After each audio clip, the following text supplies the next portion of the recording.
Inakyat na ng mga bumbero ang bubong ng mga bahay na tinutupok ng apoy sa C. De Dios Street, Barangay 632, Zone 64, Santa Mesa, Maynila. Ayon sa may-ari ng bahay, dito raw sa ikalawang palapag na pinapapahan nila, nagsimula yung sunog kung saan naroon yung 14 na inaalaga ang mga pusa.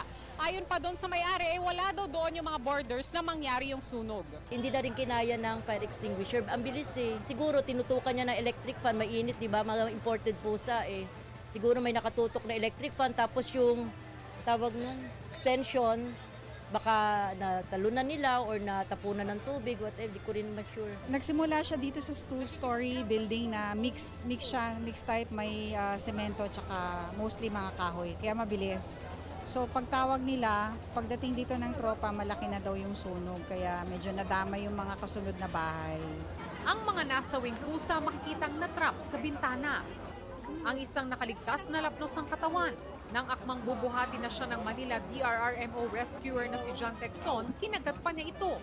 Tinurn over ang sugatang pusa sa barangay para maibigay sa may-ari.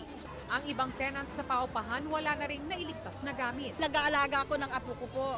Tapos, nung lumabas kami, malakas na po ang apoy doon sa mismong bungad po sa taas po sa second floor. Tumalon pa nga ako dahil bumabaksak na yung apoy. Meron naman kaming daycare na maliit.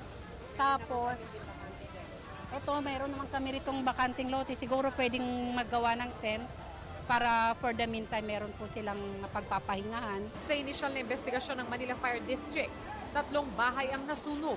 20 pamilya ang nasunugan habang tinatayang nasa 500,000 pesos naman ang halaga ng nasunog na ari-arian.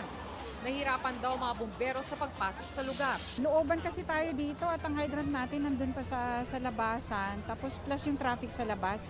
Kahit marami tayong tankers na nasa labas, yung pagpasok nila dito yung medyo nahirapan sila. Pero maganda naman yung pag-relay ng tubig. Isang bumbero ang nagtamo ng minor injury. Iniimbestigahan pa ng Manila Fire District ang sanhi ng sunog pero paalala nila sa publiko. Bago sana umalis sa mga bahay natin, na mga kinalalagyan natin o kung ano man saan tayo, tanggalin muna natin yung mga nakasaksak bago tayo umalis. Para kampante di tayo pag umalis tayo. At saka regular natin ipacheck ang mga electrical wirings natin. 8:44 PM nang tuluyang maapula ang sunog. Para sa GMA Integrated News, Von Aquino ang inyong saksi. Mga kapuso, sama-sama tayong maging saksi. Mag-subscribe sa GMA Integrated News sa YouTube at para sa mga kapuso abroad, samahan niyo kami sa GMA Pinoy TV at sa www.gmanews.tv.